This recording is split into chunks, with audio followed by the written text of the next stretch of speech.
အားလုံးပဲမင်္ဂလာပါ TK Traveling Vlog မှာပြန်လည်ကြိုဆိုလိုက်ပါတယ်ကျွန်တော်အခုရောက်ရှိနေတဲ့ဖရားကတော့ရန်ကုန်မြို့ပဇွန်တောင်မြို့နယ်ဘိုးထောင်ဖရားလမ်းမပေါ်မှာတည်ရှိတဲ့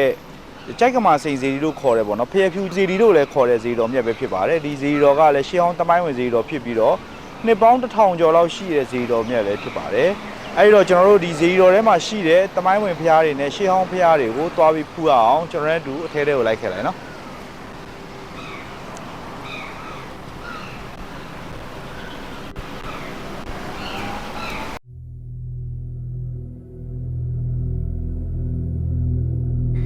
ယခုဖူးမြော်နေရတဲ့ကြိုက်ကမာစိန်ဖျားတည်ထားတဲ့နေရာကဥက္ကလာပမင်းကြီးလက်ထက်ကဖျားရဲ့စံတော်တွေကိုကြိုဖို့လာတဲ့အချိန်မှာဥက္ကလာပမင်းကြီးစီးလာခဲ့တဲ့စင်တွေကိုရေချိုးခဲ့တဲ့နေရာပဲဖြစ်ပါတယ်ရွှေကုံဖျားတည်ပြီးတဲ့နောက်ပိုင်းမှာယဟန္တာတွေကြွလာပြီးတော့ဒီနေရာဟာဖျားစံတော်တွေကိုပင့်မှုလာတဲ့အချိန်မှာစင်တွေကိုရေချိုးရေတိုက်လုပ်ခဲ့တဲ့နေရာမို့လို့ဒီနေရာမှာဇေဒီတဲဖို့ကိုညွှန်ပြခဲ့တာပဲဖြစ်ပါတယ်ဒီနေရာအပါအဝင်ရန်ကုန်မြို့မှာစံတော်ကျိုဖျားဆယ်စုကိုတဲဖို့အတွက်ကိုရဟန္တာတွေကနေရာတွေညွှန်ပြပေးခဲ့တာပဲဖြစ်ပါတယ်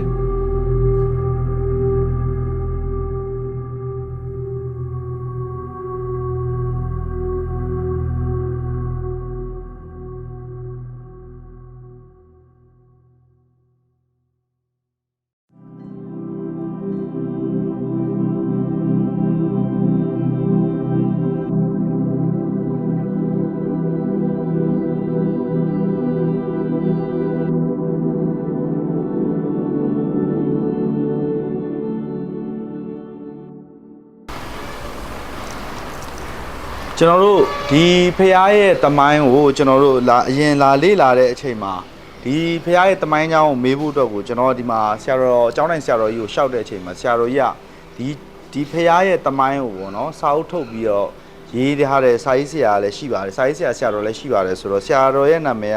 ကယတိဝိဆက်ခဏပေါ့နော်ဖျားဖြူဆိုပြီးတော့စာအုပ်တွေထုတ်ထားတယ်ပေါ့နော်ဆရာတော်ရဲ့ကလောင်နာမည်ကဓမ္မစရိယလွှမ်းအောင်ဆိုတဲ့နာမည်နဲ့ဆရာတော်နဲ့ဒီဖျားမရိုက်ခင်ကျောင်းတိုင်းဆရာတော်ကြီးကတဆင့်မိတ်ဆက်ပေးထားတဲ့ဆရာတော်ကြီးနဲ့လည်းဒီမှာတွေ့ဖို့ချိန်ထားပါတယ်အဲဒီတော့ဒီဖျားရဲ့တမိုင်းကျောင်းတွေကိုကျွန်တော်တို့ဒီမှာဆရာတော်ကြီးကနေဆရာတော်ကြီးကိုရှောက်ပြီးတော့မေးကြည့်မှာဖြစ်ပါတယ်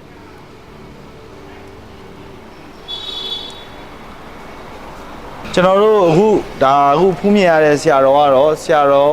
ဦးဝိဆက်ခဏဖြစ်ပါတယ်ဆရာတော်ဦးဝိဆက်ခဏဖျားဖြူဆိုပြီးတော့ပေါ့နော်ကလောင်နာမည်ကြတော့ယတိဝိဆက်ခဏဖျားဖြူနဲ့ဓမ္မဂရိယလွှမ်းအောင်နာမည်နဲ့ရေးပါတင်ပါဗျာတင်ပါဘွဲကတော့ဦးဝိဆက်ခဏပေါ့တင်ပါဗျာဟုတ်တပည့်တော်ကလေဒီဖျားကို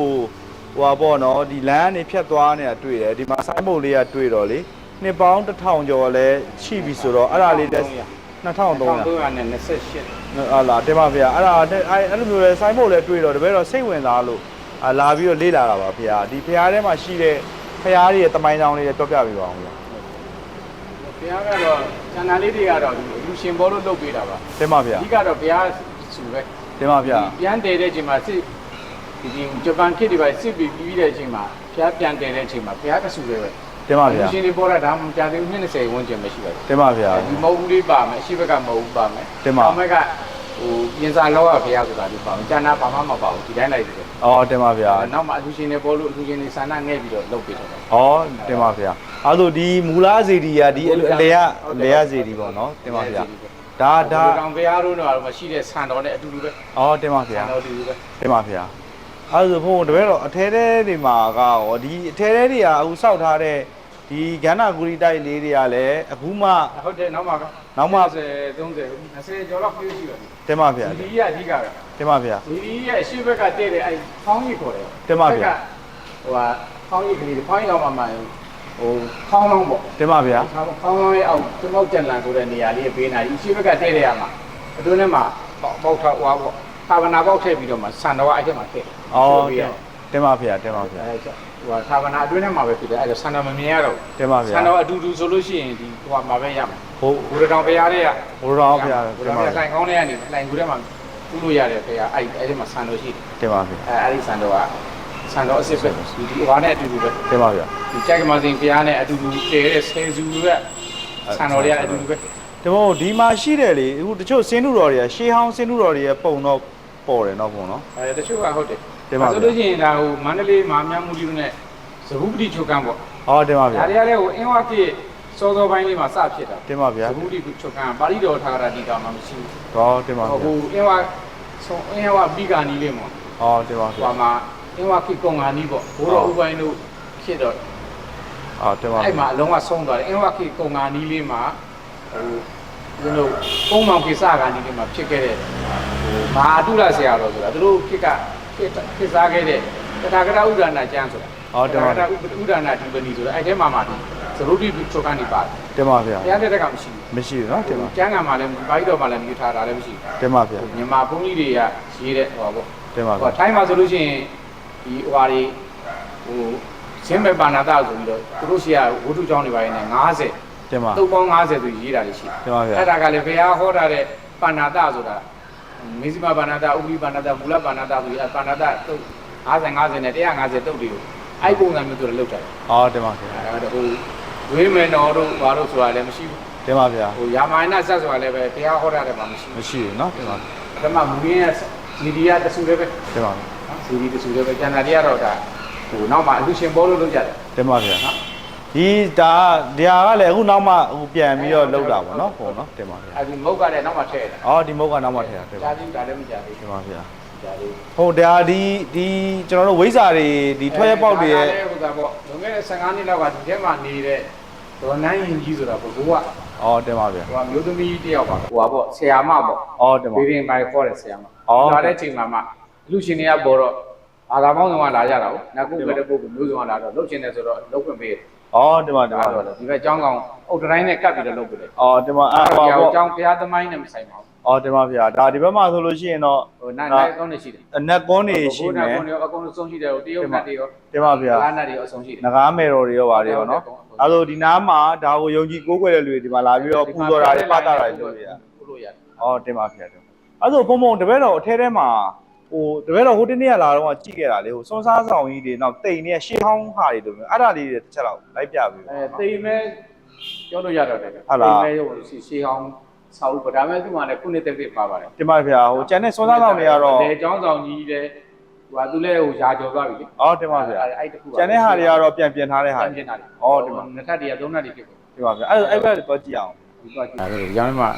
ဒီကျောင်းကလည်းဟိုနှစ်68နှစ်ပေါ့ တင်ပါ သာ ဗျာ သနာ2500ပြည့်တဲ့နှစ်ကဆောက်ဒီကတိုက်ဆိုပြီးတော့ ဟောဒါ68နှစ် ရှင်းနေရှိတော့အများကြီးတော့ကြာတာတော့မဟုတ်ပါဘူး တင်ပါဗျာ သူတွေကြာတာဒီကျောင်းကကြာ အော်ဒီကြောင်းဒီကြောင်းဆိုဘယ်လောက်ရှိလဲ ဒီကျောင်းက100ကျော်သွားပြီ နှစ်ပေါင်း100ကျော်ပါပြီနော်အော် ကျန်တဲ့ကျောင်းတွေပြန်ပြင်တာတွေ ပုံစံအဲ့ကြောင့်ရှေးလက်ရပုံ ဒီ စံ ကျောင်းကြီး100ကျော်သွားပြီ အော်ဒီကြောင်းနော် ဟုတ်တယ်အဲ့ဒါဒီကျောင်းထဲမှာဟိုစောဆုံးဒီပါလောက်ပါနောက်ဒီကျောင်းကသူကဟိုအရင်တုန်းကတစ်သားကျောင်း အော်တင်ပါဗျာ ဒီကျောင်းကိုစပြီးတော့မန္တလေးကနေစလာတဲ့ဆရာတော်ဥကိလာတပားကသူ့ကျောင်းလေးကိုတစ်သားကျောင်းလေးဆိုတော့ဖောင်နဲ့တဲလာ အော်တင်ပါ ပထမဆုံးဥကျော်ရွေးလာပင်တော့ကလေးကတဲလာတဲ့ကျောင်းမကြီးပင်ကျောင်း အော် ထေဗီကျောင်းနဲ့ကိုစခဲ့တဲ့ကျောင်းပေါ့ အော်တင်ပါ ဒီကနေထက် အော် ဒီအောက်ကပြန်ပြင်တဲ့ခါကျမှဒီကပြီးအလူရှင်ပြန်ထည့်တာဒါကဒီ အဲ့ဆိုဒီဖျားကြီးမှာပထမဆုံးတည်ခဲ့တဲ့ကြောင်း ဟုတ်တယ်ဟုတ်တယ် အော် ဘုရားကတော့ဘုရားအမိပြုပြီးမှကျောင်းဖြစ်တာ တင်ပါဗျာတင်ပါဗျာ ဘုရားကတော့2300နဲ့ဒါ28နှစ်ရှိသွားပြီ တင်ပါဗျာ ဒီကျောင်းကတော့အဲ့လောက်မရှိသေးဘူးဟိုဟာကနေတက်ပြီး1149ခုကနေစတာဟုတ် တင်ပါဗျာ ဒီဘက်ကိုစ1149ခု ဟိုဒါရှေးဟောင်းမယ်နော် ဆိုရှေ့သူလည်းရာကျော်သွားပြီလေ ရာကျော်ရတယ်နော်ဟိုပုံစံကလည်းဟိုရှေးဟောင်းပုံစံပေါက်တယ်နော်ဟိုတင်ပါတင်ပါ အဲ့တော့မှတော့အရင်တော့ဟိုကိုတော်ကြီးလိုပဲအဲ့ဒါပြန်ပြင်ထားတယ် အော် အဲ့ပြင်တာလဲဟိုဟာနဲ့90 80ရှိသွားပြီ အော်တင်ပါဗျာပြင်တာတော့80 80လောက်ရှိပြီနော် တစ်သားကြီးပဲပုံမှန်လေးတစ်သားကြီးပဲ ဟောဒါကတော့ကျွန်တော်တို့ဒီဖျက်ဖြူကျောင်းလိုက်ထဲမှာရှိတဲ့ဒါနှစ်ပေါင်း100ကျော်တော့100ကျော်ပြီပေါ့နော်ပေါ့နော်100ကျော်တဲ့ကျောင်းလိုက်ကြီးပါဒါပြန်ပြင်ထားတာပြန်ပြင်တာတော့မှနှစ်ပေါင်း80ကျော်ပြီလို့ပြောပါတယ် ဟုတ်တယ်ဒီရင်တော့ဘူရောင်ပုံစံကြီးပေါ့ တင်ပါဗျာတဲ့ဘုံဒါဘုံခုနကပြောခဲ့တဲ့ဒီဆရာတော်ကြီးကဟိုဖယ်ပေးရမှာဆိုလို့အမြန်ဆောက်လိုက်တဲ့ ဆောက်လိုက်တဲ့ဘုရားကျောင်းတော် ဩတင်ပါဗျာ အဲဘုရားတွေကလည်းထိုင်တော်မူရဲ့လျှောင်းတော်မူရဲ့ဆိုအဲ့တုန်းက18ဆူပေါ့ တင်ပါဗျာ ဒီရှေ့ကဘု ဒီလေးတွေကနောက်မှမတ်တရက်တွေနဲ့ဟိုနောက်ကဆရာဖျားတွေနဲ့ဒီဘက်ဖျားနဲ့ဟို18စုကပထမမြန်တည်လိုက်တဲ့ဖျားတွေ တင်ပါဗျာ နော်ဒီကနေ့1386ခုသာသနာတက္ကရာ2568ခုခရစ်တက္ကရာ10လ10ရက်2024တက်တန်းအပြင်2328နှစ်ရှိပြီဖြစ်တဲ့ဖေဖြူဖျားခေါ်ကြိုက်ကမာစဉ်ဖျားမွန်လိုကြိုက်ကမာကျွင်းဖျားရဲ့သမိုင်းကိုဒါဖေဖြူကျောင်းမှာသတင်းသုံးတဲ့ယတိဝုဇကနာဖျားဖြူစာရေးဆရာဓမ္မစရိယလွှမ်းအောင်အမိခံတဲ့ဒီဘုန်းကြီးကနေပြီးတော့ဒီမှာဗျာဘုရားသမိုင်းကိုပြည့်စုံလေးမိန်ကြားပေးမှာဖြစ်ပါတယ်အဲ့တော့ဇေဒီအစရွှေတကုံကဆိုတဲ့အတိုင်းပဲဇေဒီတိုင်းကို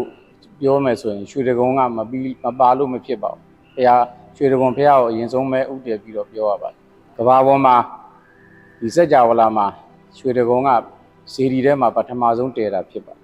ဒါကြောင့်မို့လို့ရွှေတကုံကိုဥတည်ရပါတယ်နောက်ပြီးတော့ဒီဘုရားကလည်းရွှေတကုံဆန်တော်ကြိုတဲ့အချိန်တုန်းကအမတ်တရတည်တဲ့10စုထဲမှာ17စုထဲမှာသူကပါနေတဲ့ဘုရားဖြစ်တဲ့အတွက်ဒါရွှေတကုံဘုရားကိုဥတည်ရပါတယ်နော်လွန်ခဲ့တဲ့239ရယ်နော်239ရယ်ခုနဘုရားပရိနိဗ္ဗာန်မစံခင်45ရယ်ပေါင်းလိုက်ရင်အဲ့ခုနှစ်တုန်းကဒီရွှေတကုံဆန်တော်ကြိုရတာရှိတယ်တင်ပါဗျာကြိုရတော့အဲ့တုန်းကသူတတိယတန်ခါတင်ပြီးမှတန်ခါနာတင်ပြီးလို့ဟိုတန်ခါနာတက်ကရ239နှစ်ရောက်မှတင်ပါဗျာနော်အဲ့45ရယ်ပေါင်းအဲ့နှစ်ရောက်မှရဟန္တာတွေကကြွလာပြီးတော့ဘုဒ္ဓတောင်းနေရကိုဒီဟာဟိုရွှေတကုံဆန်တော်တည်တဲ့အချိန်တုန်းကဒီနေရာလေးမှာဆန်တော်ကြိုတဲ့အဖွဲဘိုးကြီးတထောင်နဲ့ကြိုတာမို့လို့ဒီနေရာကိုတဆုတဲလက်ညှိုးထိုးပြတင်ပါဗျာအဲ့ဒါဖျားဆယ်စုရောက်လာပြီဒီတိုက်ကမာစင်းနဲ့ဖျားဆယ်စုကြောင်းဝင်လာပြီတင်ပါဗျာနော်ဒီကတဆုတဲနောက်တကအဲ့ကနေဆန်တော်ကိုတဲလာပြီးတော့မှဆင်းနဲ့တဲလာတော့မှဒီဖျားနေရာလေးမှာရေကန်လေးရှိတယ်ဒီနေရာလေးကိုတဆူးတဲဩဒီမှာအားကြောင့်အဲ့ကြောင့်ပါဒီဖះအဲ့ဟုတ်တယ်ဒုတိယမြောက်ရဟန္တာတွေကတတ်မှတ်ပေးထားတယ်ပါဗျာအဲ့ဒါကြိုက်ဆိုတာကဖះနော်အဲ့ဒါခုနကျွင်းဆိုတာကဆင်းကမဆိုတာကရေကန်ဆင်းဟိုဆန်တော်တဲလာတဲ့ဆင်းကိုဒီရေကန်နေရာမှာဟိုတဲတာတင်ပါဗျာဟိုဆင်းကိုရေတိုက်တဲ့နေရာလေးမှာတဲတာမဟုတ်လို့ကြိုက်ကမာကျွင်းဒါဒီဖះမိကကြိုက်ကမာကျွင်းအဲ့လိုတဲလိုက်ဒီဖះတွေကဥမာဘိုးထောင်ဖះပါဝင်ဖုံဖုံဆိုတဲ့ဆယ်စုကရဟန္တာတွေအကုန်လုံးရဟန္တာရင်နေရာညွှန်ပြတာနေရာညွှန်ပြခဲ့တယ်ဟုတ်တယ်အဲ့ဒါပြီးတော့တခါစူးလေနေရာကိုညွှန်တယ်စူးလေနေရာကိုညွှန်တဲ့အခါကျတော့စူးလေကဟိုဆန်တော်ကြိုတဲ့အချိန်တုန်းကအဲ့ဒါကစုလေနေကြတော့ဆန်တော်ကြိုတော့ကလူတွေစုတဲ့နေရာမဟုတ်လို့စုရက်ပေါ့စုလေဆိုတဲ့နေရာကိုမှနောက်မှကာလာရွေရောပြီးတော့စုလေလို့ခေါ်ကြတယ်နော်သူဖះနာမည်တွေပါပြီးပါမယ်အဲ့ဒါကဟိုဆန်တော်ကြိုတဲ့နေရာအဓိကထားတဲ့နေရာပေါ့နောက်ခါဟိုရိษံယုံရဲ့မြောက်ဘက်နောက်ဘက်နားလေးကစစ်ယုံထဲမှာရှိနေတဲ့အလံပြဖះအဲ့ဒီဖះကလည်းဟိုလူတွေစုတဲ့နေရာရဟန္တာတွေကညွှန်တာရွှေတကုံတော့ကဆန်တော်တဲတာလွန်ခဲ့တဲ့239နှစ်တုန်းကတင်ပါဗျာဆန်တော်တဲတုန်းကလူတွေကြိုတဲ့နေရာတွေအဲ့ရောဒီနေရာမှာတဆူတဲဆိုပြီးအဲ့လိုခိုင်းတာအဲ့ကနေမှလူကိုခွဲတာပေါ့လေအဲ့နေရာလေးကနေခွဲရတော့စူးလေးကိုတစ်ဖွဲ့ဒီဘက်ကိုတစ်ဖွဲ့တင်ပါဘယင်နဲ့အဖွဲကဒီဘက်ကိုလာတင်ပါနော်ဒါအဲ့လိုလာနော်အဲ့ဒါကပြီးသွားပြီအဲ့တော့ဒီဆယ်စုတဲဖို့ပထမဆုံးကိုနမူနာတဲမယ်ဆိုပြီးတော့ရဟန္တာတွေကဒီဘက်ကိုဟောပြုပြီးတော့မှအခုနကြက်ကဆန်နေရာလေးကိုအရင်ဆုံးနေရာညွှန်တာအဲ့တော့ဘုရားရဟန္တာတွေကိုယ်တိုင်ထိုင်ပြီးတော့ကိုတည်ခိုင်းလိုက်တာရဟန္တာတွေကိုယ်တိုင်တည်တဲ့အတွက်ကြိုက်ကဘုရားအရှမ်းတဲ့အရှမ်းဆိုတာမွန်လိုရဟန္တာလို့ရဟန္တာတွေဥစည်းပြီးတည်တဲ့ဘုရားမဟုတ်ဘူးကြိုက်အရှမ်းကြိုက်အရှမ်းနေခုကျတော့ကြိုက်ကဆန်တဲ့နော်အဲ့ဒါဆယ်စုကြောင်းလာမယ်နော်ကြိုက်ကဆန်အဲ့ဆယ်စုတည်ဖို့အတွက်ကိုဆန်တော်6စုနဲ့ဓာတ်တော်10စုဆိုပြီးတော့ဒီဟွာကနေရဟန္တာတွေကနေပြီးဒီဘက်ကိုယူလာတာနော်အဲ့တော့မှသူကကြိုက်ကဆန်ကဘာလို့ဆိုတော့တက္ကရီသာသနာတက္ကရီ239ခုခုနဒီကိုရောက်လာတာနော်တထုံကနေရောက်တာတထုံရောက်တာက236နော်3နှစ်နီးပါးလောက်ပေါ့2နှစ်ခွဲ3နှစ်လောက်အဲဒီကိုရောက်လာတော့239ခုဒါသာသနာတက္ကရီ ရောက်လာတဲ့ခါမှာရွှေတကုံကုန်းမော်ရဲ့အရှိမြောက်တော့တာ1500ဝေးတယ်တရားမှာ9000ရှိတယ်9000တရားဆိုဒီလက်နဲ့တိုင်းကြည့်တယ်9000ရှိတယ်တရားတာ1500ဟိုကအတိုင်းတာနဲ့သွားတာ1500မှာရှိတဲ့ပထမပဋိဒါကုန်းကြီးတဲ့အဲ့ဒါကရဟန္တာတွေကဘင်ញင်နဲ့ပြန်ကြည့်လိုက်တဲ့ခါတော့ဘုရားအလောင်းတော်ဟင်းသာမင်းဖြစ်တဲ့အချိန်တုန်းကပါရမီဖြည့်တဲ့အချိန်တော့ဟင်းသာမင်းဖြစ်တဲ့အချိန်တော့လေပြင်းမုန်တိုင်းတိုက်ခတ်ဒီဘက်ကရေပြင်းနေရှိတယ်ကုန်းကကုန်းတောင်ကုန်းတွေကလွဲပြီးတော့ရေပြင်းလေးကအဲ့နေရာလေးကအရင်ဆုံးပေါ်တာပြောဒီရန်ကုန်ဘက်ကျန်တာတွေကနေကုန်းကတောင်ကုန်းကတော့တတ်ပုံမှာပေါ့ဒီဟွာကရေပြင်းလေးကညီပြီးတော့ပေါ်တာကအဲ့ကြိုက်ကစားဘုရားနေရာအဲ့နေရာမှာခုနဟင်းသာမင်းကလေမုန်တိုင်းတိုက်ပြီးတော့အတောင်ညောင်းပြီးတော့ပြုတ်ကြတယ်ဟုတ်ပါဗျာပထမပဋိဒါကုန်းကြီးပေါ်တော့လေအရင်ဆုံးပေါ်တယ်ခုနဖះလောင်းနဲ့ဆက်ဆက်တဲ့နေရာလေးမို့လို့တရားဟုတ်တယ်ဆန်တော်ကြိုးလုံးနဲ့တော့သူကမဆိုင်ဘူးဟုတ်ပါဗျာပုံစံတည်ပြီးတော့မှဒီဖះပုံစံမျိုးနဲ့ကြောက်အောင်ကြီးကျင်လဲကြီးငယ်ချင်းလဲငယ်ဆိုပြီးတော့အမတ်ကြီး10ဦးကို10ဆန်တော်တွေပေးလိုက်တာအဲ့ဒါကိုတေကြဆန်တော်10စုနဲ့ခုနကြိုက်ကစားမှာကဆန်တော်6စုနဲ့ဓာတ်တော်10စုကြိုက်ကစားမှာအများကြီးဆုံးပဲဒီဘက်ကကြံတဲ့10စုကဆန်တော်က1စုစီပဲဓာတ်တော်က12စုအဲ့ဒါခွဲတန်းကြနဲ့သွားတယ်အဲ့ဒါဟုတ်တာအမတ်သူရဲကြီး10ဦးကိုဖះတဆူတဲရမယ်ဆိုပြီးအမိန်ပေးလိုက်တော့အဲ့ရမှာရဟန္တာတွေကနေရာညွှန်ပြတဲ့နေရာကိုသူကလိုက်တဲရတယ်တင်ပါဗျာဒီဟာမှန်ဖို့အတွက်လိုက်တဲရအဲ့မှာကြိုက်ကစားကခုနတဲပြီးသွားပြီနော်ဒုတိယမြောက်ကကြိုက်အတုတ်ဆိုတာကအတုတ်ဆိုတဲ့အမတ်ကြီးကတဲတာမို့လို့ကြိုက်အတုတ်လို့ခေါ်တယ်အဲ့ဒါကဆူးလေဆူးလေကခုနလိုပဲစုလေကနေပြီးတော့လူတွေစုတဲ့နေရာနေခုကြတာဆူးလေလို့ခေါ်တယ်ရွှေတကုံကနေတိုင်းလိုက်လို့ရှိရင်တာ300ဝေးတယ်ဟုတ်ပါဗျာအဲ့ဒါမယုံရင်တိုင်းကြည့်မေးတိုင်းနဲ့တိုင်းတော့ဟိုတော့ဟွာလေးနဲ့ပဲတာနဲ့ပဲသုံးကြတယ်အဲ့ဒါဒုတိယမြောက်ကကြိုက်မဲတန်ကရောနော်ကြိုက်မဲတန်ကရောဆိုတာကသူကဆူးလေဖျားနဲ့နီးတယ်တဲ့သူကဘာလို့ဆိုတော့အပင်ကတခုတ်ပင်အဲ့နားလေးမှာကတ်ရရှိတယ်တခုတ်ပင်ကနေပြီးတော့အသီးတွေကအဲ့ချိန်ကျမှအသီးတွေကြောက်သီးတွေသီးတာတင်ပါဗျာဟုတ်တယ်တခုတ်သီးမသီးဘူးပြောတယ်ဟုတ်တယ်ကြောက်သီးတွေသီးတယ်အဲ့ဒါကြောက်သီးတွေသီးလို့မလို့သူကကြိုက်မဲတန်ကရောကြိုက်ကဖျားနော်မဲတန်ကရောကခုနဟိုကြောက်သီးပေါ့နော်ကြောက်သီးသီးလို့မလို့အဲ့ဒါအသိကြီးစေးနေရမှာဟိုစစ်တွေဖြစ်ဘာတွေဖြစ်နေဟို1899မှာလမ်းမလို့ပါမလို့တို့ဟိုစစ်တွေဖြစ်ဘာဖြစ်တော့ပြိုသွားအင်္ဂလိပ်ကလည်းဒီမှာအောက်ပိုင်းကို60လောက်ကြာသေးတယ်အုပ်ချုပ်ပြင်မဲ့ဟိုဘာမလို့တော့ဘူးမပြင်တော့ဘဲနဲ့ပြိုကျသွားလို့ဒီမြေတွေညှိပါညှိတဲ့ခါမှာဖြိုပလိုက်1899ဖြိုလိုက်တော့မှအဲ့ဒီဖျားနေရကသိကြီးစေးနေရအလုံးဝသူဖျားနေရမရှိတော့ဖျားမရှိတော့နော်အဲ့ဒီတုန်းကအဲ့ဒီဒီမှာတမိုင်းရေးတဲ့ဟိုတမိုင်းစာအုပ်ရေးတဲ့အင်္ဂလိပ်စာရေးဆရာတယောက်ရှိတယ်သူကဘာရေးတုံးဆိုတော့သူကနိုဘယ်ဆင်းကားတဲ့သူကရေးတဲ့သူရေးတဲ့ဒအိုးရန်ကွန်းဆိုတဲ့ရန်ကုန်မြို့ဟောင်းကြီးဆိုတဲ့ဟာဒီအဲ့တော့မြို့တစ်တဲဖို့အတွက်ကိုကြပြင်တာဟုတ်ဒါမြို့ဟောင်းကြီးဆိုတဲ့ဟာကိုကြည့်လိုက်တဲ့ခါကျတော့ဒီတမိုင်းဝင်တဲ့စာအုပ်တွေဖြည့်ပြခံရတယ်တရားပုချိုးတွေဖြိုခံရတယ်ဒါတွေကိုသူစိတ်မကောင်းပါဘူးဆိုတာသူ့ရဲ့စာအုပ်ဒီတန်းလေးမှာရေးထားတာတင်ပါဗျာအဲ့ဒါနိုဘယ်ဆင်းကားရေးတာဒအိုးရန်ကွန်းဆိုတဲ့စာအုပ်ထဲမှာရေးထားတာအဲ့ဒါကဒုကကြိုင်မဲတန်ကရောကတင်ကြီးစေးနေရာမှာပြိုသွားဖြိုပလိုက်တယ်လမ်းမလွတ်လို့နောက်တစ်ခုကကြိုက်ကမာကမှုနော်သူကအနော်ရထားလမ်းနဲ့ဘုံအောင်ကျော်လမ်းတောက်ခုရှိတဲ့ဝန်ကြီးများရုံးရဲ့နောက်ဘက်နားလေးမှာဒူရကာဟိန္ဒူဘုရားကျောင်းရှိတယ်ဟိန္ဒူဘုရားကျောင်းရဲ့မြောက်ဘက်နားလေးမှာဟုတ်တယ်ပါသူကဒီဘက်ဒီလမ်းနဲ့ဒီဘက်ကတ်နဲ့နောက်မြောက်ဘက်နားလေးမှာအဲဒူရကာဘုရားရှိကိုကျောင်းဘူးရှိတယ်ဟိန္ဒူကျောင်းကအဲ့ဒါက1899ခုဟုတ်တယ်ပါခုနဟွာလည်းပဲအဲ့နာတကြောတည်းပဲ1899နော်အဲ့ဒါဖြိုလိုက်အဲ့ဒါပြီးတော့မှအဲ့ခုနကြိုက်မဲတန်ကရောလည်းမရှိတော့ကြိုက်ကမာကမှုလည်းမရှိတော့ဘူးနော်တင်ပါဗျာအဲဆူးလေကြိုက်တုတ်ဆိုတာဆူးလေရှိသေးတယ်နောက်တစ်ခါကြိုက်ဒေးတဲရွှေတကုံဘုရားရဲ့အနောက်တောင်ယွန်းယွန်းမြစ်စိတ်အနီးကြောက်ကုန်းပေါ်၌တည်ရှိတယ်ပြည်လန်းနဲ့ဗိုလ်ချိုလန်းတောက်အင်္ဂလိပ်ခေတ်ကထောင်ကြီးထဲမှာထောင်မှုကညစဉ်ဘုရားကြီးကိုကန်လို့ထောင်သားတွေဘုရားကြီးကန်လို့ထောင်မှုဘုရားလို့ခေါ်တယ်တဲ့ဟုတ်တယ်ပါမဆလာခေတ်မှာအဲ့ထောင်ကြီးကိုအင်းစိန်ကိုပြောင်းပြီးတော့မှအဲ့နားလေးကိုလမ်းနေဖောက်လိုက်တော့ဗိုလ်ချိုလန်းကြီးမလွတ်လို့မို့လို့ဘုရားကိုချိုလိုက်တယ်ဘုရားလည်းပဲကိုနည်းနည်းကျိုးနေပြီပေါ့လေရှေ့ကဟိုဘာတွေဘောကဘာတွေပြိုကျတဲ့ခိုင်းတော့အဲ့ဒီဟာမှာဘူရူဇာနဲ့ထိုးတဲ့လူကကားမောင်းရင်းနဲ့သူ့ဘာသာရှေ့ကိုဂျွန်းထိုးကြပြီးတော့ဒီကားဘူရူဇာကားကြိတ်ပြီးတော့တည်သွားတယ်ဟောတော် အဲ့ဒီဖျားထောင်မှုဖျားဆိုတာ ထောင်မှုဖျား အဲ့တော့ခုတော့ဂျပန်ဆေးရုံကြီးရဲ့နောက်ဘက်နာလေးနေမှာပေါ့နောက်ဘက်လမ်းဒီလမ်းချပြီးတော့နောက်ဘက်နာလောက်အဲ့ဒီမှာဆရာတော်ကြီးတွေပြင်ဘာပြင်နဲ့သူတို့အကုန်လုံးဝါလုပ်တဲ့အခါကျတော့ညာသမိုင်းဝင်ရင်တော့ရှေးဘရင်မင်းတွေအမတ်တွေတည်ထားတာဖြစ်တယ်ပြန်ပြီးတော့နေရာလဲအစားပေးမှရမယ်ပြန်ပြီးတော့လည်းတောင်းမှရမယ်ဖွင့်တောင်းမှရမယ်ဆိုပြီးတော့လို့တော့ခုတရတော်ကျောင်းတိုက်အနောက်မြောက်တောင်လေးမှာပြည်လန်းနဲ့ဗိုလ်ချုပ်လန်းတောင်လေးမှာ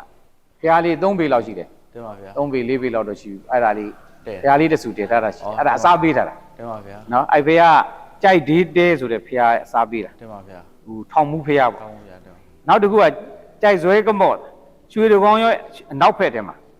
ဟိုအရင်တော့ကသူခေါ်တော့ညောင်မင်းစွန်းဖျားလို့လည်းခေါ်သေးတယ်ညောင်မင်းကုန်းဖျားလို့လည်းခေါ်တယ်တဲ့အဲ့တုန်းအဲ့နေရာမှာကူကစမ်းချောင်းသားနီးနီးလောက်ဖြစ်လိမ့်မယ်ထင်တယ် တင်ပါဗျာ စစ်တွေဖြစ်တဲ့ခါကျတော့ပြိုကျတာနဲ့ဗာနဲ့အဲ့ဒီလွတ်လပ်ရေးရပြီးကစားအဲ့နေရာမှာသူကပူရှင်ဟိုက်စကူးကျောင်းဖွင့်တာချက်တန်းကျောင်းဖွင့်တာ အော်တင်ပါ အဲ့နေရာလေးမှာ တင်ပါ လမ်းပြဖျားကဒါသူကအရင်တော့အင်္ဂလိပ်ခေတ်တုန်းကဟိုမြစ်စိတ်ကနေရန်ကုန်မြို့ဝကနေဝင်လာတဲ့မြစ်ကိုတင်မောတွေကိုအဲ့ကနေမှအလံဖျားပမာနေမှာအလံထောင်ပြီးတော့အလံလှမ်းပြတယ် အော်တင်ပါ လန်လှမ်းချိုးတော့အလံချိုးမှဝင်ရတယ်မချိုးမရအောင်တားတိုင်းမဝင်ရအောင်အဲလမ်းပြဖျားအလံပြ အော်အလမဗျာအဲ့ဒါကြောင့် အဲ့ဒါကြောင့်အလံပြဖျားခေါ်တယ် အော်တင်ပါ နော်အဲ့တော့အလံတင်ဖျားလို့လည်းခေါ်သေးတယ်အင်္ဂလိပ်လက်ထက်ကအဲ့ဒါကအဲ့အမတ်သူရဲ့ညီရတဲ့တာဒါအင်္ဂလိပ်ကဒါအလံပြဖျားခုတော့အလံပြဖျားလို့ပဲခေါ်ပါတယ်ဒါ17စုမြောက်ကကြိုက်ကမာစိန်လူခေါ်နေတဲ့ကြိုက်ကမာစိန်ပေါ့နော်ကြိုက်ဆိုတာက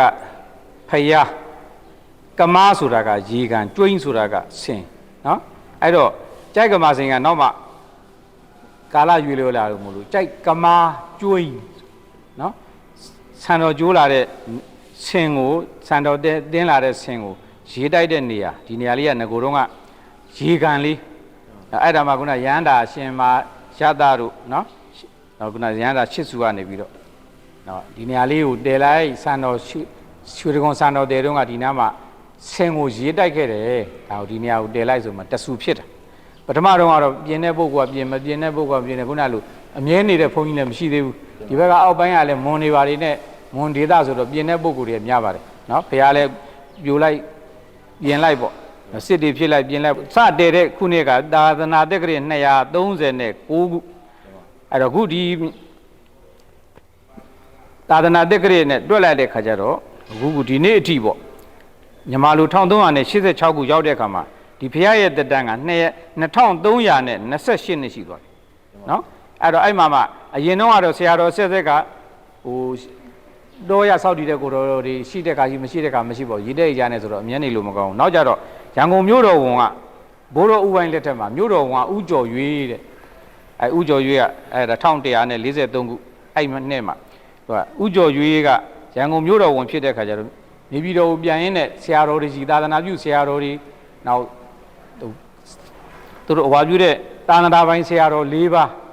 သာသနာပြုဆရာတော်၈ပါးဆိုပြီးတော့သူသာသနာပိုင်ကိုစုပြီးတော့ထားတဲ့ဟာရှိအဲ့ဆရာတော်တွေကြီးမှာရှောက်တဲ့ခါကျတော့ဒီဆရာတော်ဥကေလာတပါးဆိုပြီးတော့ဒီရင်တော့မိုးကောင်းတိုက်ထဲမှာမန္တလေးမိုးကောင်းတိုက်ထဲမှာနေတဲ့စာချတဲ့ဘုန်းကြီးကိုသူပို့လိုက်တဲ့ခါကျဟိုကလည်းသူနေတဲ့ကျောင်းဆောင်လေးတက်သားကျောင်းလေးကိုပဲဖြတ်ပြီးတော့ဖောင်နဲ့တဲလာတာဒီနားကြောင်ကျောင်းဘေးနားကြောင်ဖောင်ကရက်လို့ရဥကေလာတပါးကဒီမှာသာသနာပြုတယ်ပေါ့နော်ပြုပြီးတော့သူတဲလာတဲ့ကျောင်းလေးနဲ့ပါနေရင်းနဲ့သူက9000ပြည်ဇီဒီတော်အဲ့တုန်းကကြိုက်ကမာစင်ဇီဒီက9000ပြည်လေးမြေကပတ်ချလဲ960အတောင်960ဆိုတော့တမင်းပဲလှူထားတာဥကျော်ရွေးရနေပြီးတော့သူတို့ရဲ့မင်းအမိတ်နဲ့ပေါ့ဖျားကနေအရှိဘက်ကို960အတောင်960အရှိဘက်၄ဘက်၄ရန်ပေါ့ဒါအရှိဘက်ကလည်းပဲရေသားတက်လာလို့ရှိရင်ဒီဖျားနာကြောင်ရောက်တယ်အဲ့တော့အရှိဘက်ကလည်းဇွန်အောင်ချောင်းကတက်လာတဲ့ရေကဒီကြောင်ဆိုတော့ဇွန်အောင်ချောင်းအထိပြောပါတယ်အဲ့လိုနေရာနေပြီးတော့နော်အဲ့မှာဒီဆရာတော်ကြီးကနေပြီးတော့နော်သုဒ္ဓစုံနာစီဝရေနကြိုက်ကမာစိန်ထူပေယစီဩဒါဒရန္တိနာအေသောဖယေဖြူတိပဝုစတိဒီဖျားလေးကို9000ပြည်လေးကိုသူကထုံးသင်္ကန်းကတ်တာမိုးရင်းဆိုရင်တော့ဟိုဂျင်းကြော်တွေဘာတွေမဖြစ်အောင်ဟိုလေးနဲ့ချစ်ချတာပေါ့လေမိုးဆိုရင်တော့ဖြုံးဟွာပြုလို့မရအောင်မိုးပြတ်သွားပြီဆိုလို့ရှိရင်ထုံးသင်္ကန်းသူက9000ပြည်ဖျားလေးလို့ပြောတယ်အဲ့ဒါနေမှာသူကထုံးသင်္ကန်းကိုင်းနဲ့ဖျားလေးကဖြူဖြူလေးဆိုတော့အကုန်လုံးဟိုကကြည့်ဒီကကြည့်နဲ့သူကဟွာဖျားလေးကဖြူဖြူလေးဆိုတော့ဖျားဖြူဖြူလေးဘုန်းကြီးကိုလည်းဟာ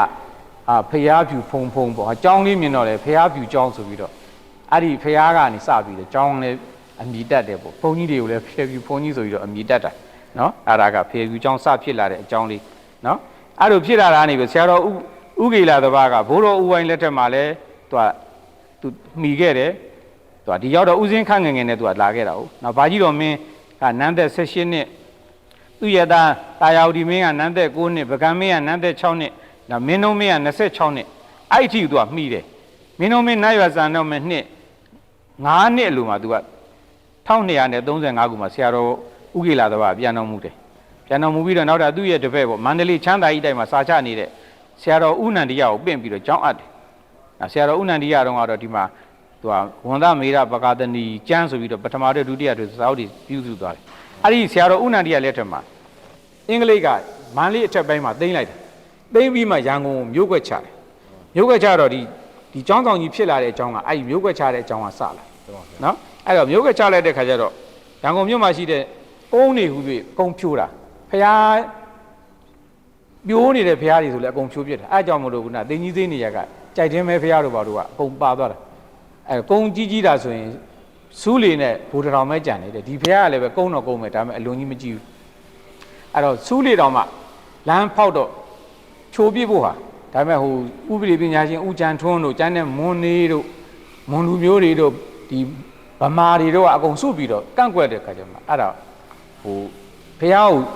ဘေးကဖြိုတင်တာဖြိုပြီးတော့ဝိုင်းပြီးတော့လမ်းကိုလမ်းဝိုင်းပတ်ပြီးတော့မှဖះကိုခြံထားခဲ့ပြီးတော့လမ်းလို့ကုန်းကဒီတဲ့ကျဲတယ်အဲ့လိုလမ်းနေပေးပြလိုက်ဟုတ်တယ်အဲ့ဒါမှအကွက်တွေပါဒီအခြားအကွက်တွေပါဒီချလို့ဒီဖះဖြူကြတဲ့ခါကျတော့ဖះဖြူနဲ့တဲ့တဲ့အကွက်ဟိုဖះကဟိုလမ်းနဲ့တဲ့တဲ့ဖြစ်နေဘူတော်ဖះလမ်းတဲ့တဲ့ဖြစ်တဲ့ခါကျမှဒါဖះကိုကွင်းဖောက်လိုက်ရန်ကုန်ကလက်ပင်ခံကျုပ်ကမိန်ပေးပြီအဲ့ဒီမှာဒီရဆရာတော်ဥနန္ဒီယဟာဒီတိုင်းတော့မဖြစ်တော့ဘူးဟိုနာစတောဂိတ်ဂုံနာမှာနေတဲ့ကျောင်းကလည်းပဲဒီညသိန်းနံကျောင်းကလည်းဒီကိုလာပြီးတော့ဘေးနာလာကပ်ပေးလိုက်တယ်။ဒါကဟိုလေမုတ်ဆက်ဝန်းနာမှာခရီလန်းကိုတော့ဘုံပြထွန်းလန်းပေါ့အဲ့ဒီမှာရှိတဲ့လေမုတ်ဆက်ဝန်းနာမှာရှိတဲ့ဓမိကာရမှာကျောင်းကလည်းဒီကျောင်းမင်းသားလေးလာချလာကပ်ပေးလိုက်တော့ဟိုဘက်ကနောက်ဘက်ကလည်း52လမ်းကလမ်းဖောက်ထားလိုက်တော့ကျောင်းကကျန်တော့မကျန်တဲ့ထဲမှာဒီဖះကလမ်းလေကောင်းအောင်ကျောင်းကတဝက်ပေးအောင်အဲ့တော့ဇီးရွက်လောက်ပဲကျန်တော့ဘိုးတော်ဦးပိုင်းတော့ကလက်ထက်တုန်းကရန်ကုန်မြို့တော်ဦးကျော်ရွေးက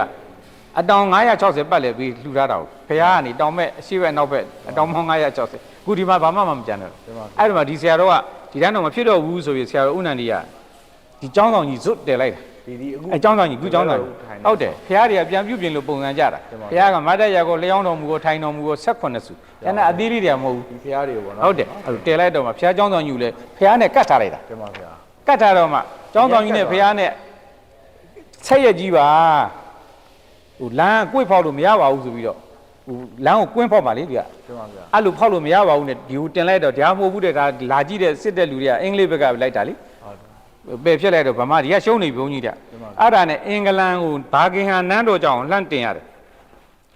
ဘာကင်ဟန်နန်းတော်ကြောင်တင်ရတယ်တင်တဲ့ခါကျမှတင်လိုက်တော့ဒီကိုကြော်ပြလိုက်တာဒီကရှုံးသွားလို့မဟုတ်ဒီကစာဖိုးသားတို့ဘာလို့လဲဥပဒေနားလေဘို့နဲ့တင်လိုက်တဲ့ခါကျတော့အဲ့ဘယင်မိုင်းရှိရောက်သွားဝိသုရဗယင်မိုင်းရောက်သွားတော့အဲ့မှာမှ तू ကဘာဖြစ်လာတော့ဆိုတော့ဘယင်မိုင်းရှိကနေအမိန့်ချပေးလိုက်ဒီဟာဒီလမ်းလုတ်တဲ့ချိန်က1898ခုဒီလမ်းစလုတ်တဲ့ချိန်မှာဟိုဘက်ကနေလုတ်လာခဲ့တာတော့စောစောစီးစီးပေါ့ဒါပေမဲ့ဒီကဟို1898မြန်မာလိုက1260ခုဒီလမ်းဘောတဲ့ပုဇွန်တောင်လမ်းရောက်နော်အဲ့ဒီမှာဘယင်မကြီးကနေအမိန့်ချမှတ်ပေးလိုက်သူကအဲ့ဒါဘာလဲဆိုတော့1885ခုနော်1248ခုတီဘောဘီရင်ခေါ်သွားပြီးကြတဲ့ကတဲ့သူတို့ဖမ်းသွားတယ်လို့မပြောဘူးနော်တီဘောဘီရင်ခေါ်သွားပြီးကြတဲ့က EB စလေတင်ကအမိန့်ပြန်တန်း18ချက်ထုတ်ရတွင်လေနံပါတ်5အချက်၌မြန်မာလူမျိုးတို့၏ဘာသာသာသနာရေးကိုမနှောက်ယှက်မထီပါပါဟုဝန်ခံချက်ထုတ်ပြန်ပြီးလိဖြစ်သည်ယခုလဲလူမျိုးသားတို့၏ကိုးကွယ်သောဘာသာသာသနာဓလေ့ထုံးစံယဉ်ကျေးမှုများကိုလေးစားပါသည်လွတ်လပ်စွာကိုးကွယ်ဖြင့်ကိုးကွယ်ရန်ခွင့်ပြုလိုက်ပါသည်ဆိုပြီးတော့အမိန့်ထုတ်ပေးလိုက်ထုတ်ပြီးတော့ဒီကနေ municipal ဒီကလက်ဘီရင်ကန်ကလည်းဘာမှမတတ်နိုင်တော့ဘူး municipal ခွန်ကောင်းကလည်းရုံးကလည်းဘာလုပ်လိုက်တယ်ဆိုတော့ municipal နဲ့မြို့ရွာဌာနဆိုင်ရာပြန်တန်းအမှတ်ပြန်တန်းနံပါတ်114ရန်ကုန်မြို့1898ခုနှစ်နိုဝင်ဘာလ9ရက်1260ပြည့်နှစ်1898ခုမြန်မာနိုင်ငံ municipal ဥပဒေပုံမှန်53ဒုတိယပုံမှန်1အတွင်အခွင့်အာဏာရှိသည့်အတိုင်းမြန်မာနိုင်ငံလက်ဘရင်ခံမင်းကြီးကဗုဒ္ဓဘာသာဘုန်းကြီးကျောင်းများနှင့်ကျောင်းများမှစ၍ကျောင်းအတွင်ပါဝင်သည့်မြေများအပေါ်၌မြည်သည့်အခွန်တော်မျိုးမဆိုခွဲခန့်ခြင်းမှလွန်ငင်းချမ်းသာပေးတော်မူသည်ဥပဒေ municipal အခွန်ဘာခွန်မှမပေးရတော့ဒီဘုန်းကြီးကျောင်းနဲ့ပတ်သက်တာဖះကျောင်းနဲ့ပတ်သက်တာအခုအဲ့မှာအဲ့ဒီအခွန်တော်ကြီးကကျွန်တော်အင်္ဂလိပ်ခေတ်မှာဟောပြတယ်ခုနဥနန္ဒီကဆရာတော်ရဲ့နောက်မှာကျောင်းတိုင်နဲ့အကမပန္တိတာဆိုတာဆရာတော်ဥရဇိနဆိုတာသာသနာဘုဒ္ဓဘဂါသတိကျမ်းထဲမှာသူကစာမျက်နှာ331မှာထည့်ထားဒီဟိုကအာယူမြန်မာခံပြီးတော့ရိုက်ထည့်ထားတယ်အဲ့ဒါကြောင့်ဒီဘုန်းကြီးတွေမှတ်တမ်းနဲ့ကျမ်းနေတာပေါ့အဲ့တော့ခေါ်ဒီဟာကအဲ့လိုမျိုးအဲ့ခစ်ထဲကနေပြီးတော့ဒီလိုမျိုးဘယင်မကြီးကနေပြီးတော့ဒါဟိုဖောက်ခွင့်မပေးတဲ့အတွက်ကြောင့်ဒီလို꿰ပြီးတော့အဲ့လမ်းကို꿰ဖောက်လိုက်ရတယ်ဟုတ်တယ်ပါဗျာအဲ့လိုအဲ့ဒါနေမှာကွာဒါအကြောင်းဘုန်းကြီးတွေကအခုဟိုဖြစ်သွားပြီပထမဆုံးကဆရာတော်ဥဝိလာတပအဲ့နောက်မှာဆရာတော်ဥနန္ဒီယဆရာတော်ဥဝိလာတပက260ကြာတယ်ဒီကျောင်းထဲမှာဆရာတော်ဥနန္ဒီယကဒီကျောင်းဆောင်ကြီးဖြစ်အောင်လုပ်တဲ့ဆရာတော်က43နှစ်ကြာတယ်နောက်အဲ့နောက်မှာဆရာတော်ဥညာနောဘာသာတို့ဥပုံညာတို့ဥပန္တဝတို့3ပါးက3ပါးလုံးမှာ9နှစ်ကြာတယ်သူအရက်ပြန်သွားတာနဲ့ဟိုခုနကလိုဘေးကျောင်းကြီးပြောင်းသွားတာနဲ့ပေါ့အဲ့ဒါ9နှစ်ပဲကြာတယ်3ပါးအဲ့နောက်မှာဆရာတော်ဥရစင်ဆိုတာအင်္ဂလိပ်ကမှာစာရေးလို့မို့လို့ဟိုအင်္ဂလိပ်ကအက္ခမပန်ကြီးတာပေးတာအဲ့ဆရာတော်က18နှစ်ကြာတယ်တင်ပါဗျာဆရာတော်ဥပညာဝန်သားဆိုတာဖသပလခေတ်မှာအက္ခမပန်ကြီးတာရတယ်သူကနှစ်30ကြာတယ်အဲ့နောက်မှာဆရာတော်ဥနီမဆိုတာကသူလည်းနှစ်30ကြာတယ်1332ခုကနေ1362ခုအထိအဲ့သူကနိုင်ငံတော်ငြိမ်းချမ်းပြပြမှုတည်ဆောက်ရေးအဖွဲ့ခေတ်မှာသူအက္ခမပန်ကြီးတာရတယ်တင်ပါဗျာနော်ရှင်ဗျာအဲ့ဆိုဒီစင်တူတော်တွေကလေလားရှေးဟောင်းရှေးဟောင်းကဟိုပါပေါ့အင်္ဂလိပ်ခေတ်ထဲကစင်တူဟုတ်တယ်နော်တင်ပါဗျာအဲ့တော့ဒီလျှောင်းတော်မူရယ်ထိုင်းတော်မူရယ်ရက်တော်မူရယ်18စုကြီးမားတယ်အသေးလေးတွေကမဟုတ်ဘူးအသေးလေးကနောက်မှဒီလွတ်လိုက်ရပြီးမှပြန်ပြင်တဲ့ဟာတွေပါဒီနောက်အသေးတွေကတပည့်တော်ဟိုလာကြည့်တော့ကတော့ဒီဘက်မှာတိမ်တစ်ခုတွေ့တယ်အဲ့တိမ်ရှေးဟောင်းပဲလားဗျာရှေးဟောင်းဆိုမဲ့သူက1200ကျော်လောက်ကဆိုတော့ဟိုဒီဟိုဟာနဲ့တော့မဆိုင်ဘူးဖះနဲ့တော့မဆိုင်ဘူးဖះနောက်ပိုင်းမှာဖြစ်တာဖះနောက်တင်ပါနောက်ပိုင်းမှာဖြစ်တယ်ကျောင်းတိုင်တန်ဃာတွေပဲများလာမှဖြစ်ပါအဲ့လိုနော်အဲ့တော့ဒီရဲ့အခုခုနဆရာတော်ဥနီမာကနှစ်30ကြာတယ်အဲ့နောက်မှာနေတဲ့ဆရာတော်ဥနရိန္ဒဆိုတာကဒါ1362ခုကနေပြီးတော့1384ထီသူက12နှစ်ပဲကြာတယ်သူကတော့အဘိဓိသကြောင်ရသွားတယ်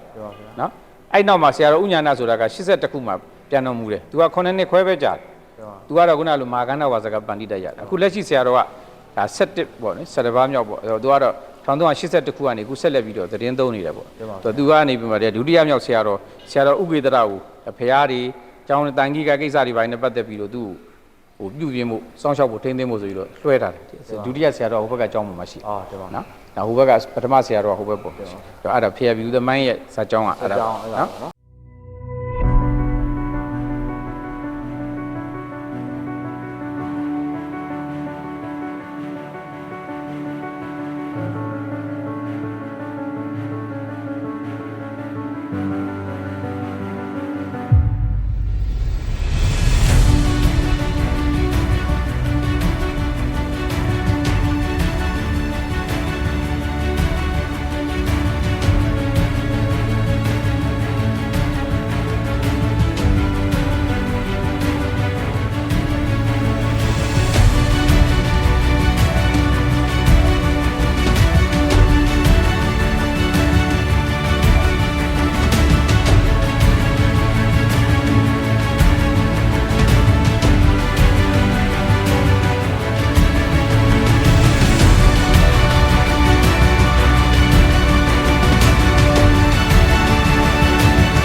ဘုံဒီကျောင်းဒီဒါတိမ်ပေါ့နော်တိမ်ကျောင်းပေါ့တိမ်ဒီတိမ်ကရောနှစ်ပေါင်းဘယ်လောက်ရှိပါလဲ ပေါင်း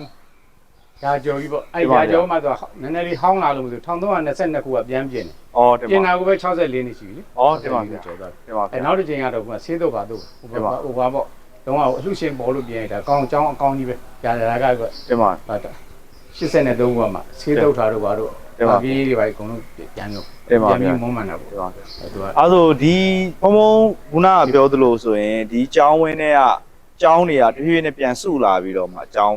တွေပြန်စုလာတာပေါ့နော် အဲကျောင်းကတော့သူ့တကားပေါ်တဲ့ခါလေးဆောက်လဲနေကျောင်းဝင်းကတော့ဒါပဲလေ တင်ပါဗျာ အဲ့ဒီကိုအင်္ဂလိပ်လက်ထက်လမ်းဖောက်ပါပေါ့အကုန်လုံးပြီးသွားတဲ့အချိန်မှာကြံတဲ့ဟာလေးကကျောင်းဝင်းကြံတော့ အော်ဒီကျောင်းအခုလောလောဆယ်ဧကဟိုပါပေါ့ဒီအကျဲဆိုဘယ်လောက်ရှိ ဒီကတော့ခံမှန်းလို့မတက်ဘူး ဟိုပါပေတစ်ထောင်လောက်ရှိမလားဗျာ မရှိဘူးပတ်ဟိုပတ်လေကတော့ရှိပါပေါ့ကိုကဒီလိုအရှိနောက်ဆိုလဲအရှိနောက်ခံမှန်းကြည့်လိုက်လို့ရှိရင်ဒါပေ ဟို900 600တော့ရှိ ပေ900 600လောက်ပဲရှိတယ်နော်တင်ပါ ဒီ ဗျာ ဘက်ကသိမရှိဘူးဒီဘက်ကဟိုမြသေးနံကကြားဝင်လာတော့ တင်ပါဗျာ ဒီနေ့ဒီမှာလာပြီးတော့ဒီဟာပေးလဲ တင်ပါဗျာ ဒါသိန်းကျောင်း တင်ပါဗျာ သိန်းကျောင်းဒီဖះကျောင်းဆောင်ကြီးပြီးတော့မှဟိုဘက်ကဖះတစ်စောင်းဆိုတာတသိမကြသေးဘူး တင်ပါဗျာ ဒီဖះကျောင်းဖះနဲ့ခုနလမ်းဖောက်တဲ့ဖောက်မှာဟိုစူးလေးလိုဝိုင်းပြီးတော့လမ်းမဖောက်အောင်လို့ညံ့တဲလိုက်တဲ့ဖះ ညံတယ်လိုက် အဲ့ဒါကဖះကျောင်းတော့ တင်ပါဗျာ အတွင်းထဲကဖះနေဟိုအပေါ်အမိုးတွေပါတွေကအရင်ပုံစံနဲ့ပဲဒီနောက်ပိုင်းကပြန်ပြင် အော်ဒီဟိုအပေါ်ဟိုအပြတ်သက်တွေကဒီတိုင်းပဲနော် ကိုတိုင်းလေးပဲ တင်ပါ ဒီဟာတွေကပြန်ပြင်တယ် တင်ပါ တွင်းထဲမှာလည်းဖះ တင်ပါ အဲ့တုန်းကအရေးပေါ်တယ်လိုက်ရတဲ့ဖះ18ဆူဆို တင်ပါဗျာဘုံတပည့်တော်လိုက်ရှင်းပြပေးတာကျေးဇူးတင်ပါတယ်ဗျာ အဲ့ပေါ့အဲ့ပေါ့